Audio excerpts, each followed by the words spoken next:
দেখেন বন্ধুরা, মরুর বুকে পাথর কীরকম পড়ে আছে।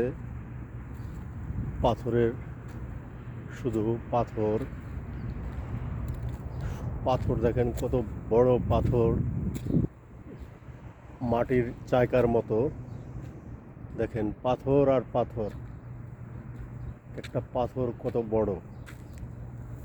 দেখেন এটা মরুর ভিতরে, দেখেন পাথরের চিত্রকর্ম, অনেক চমৎকার পাথর, শুধু পাথর, পাথরে সাজানো।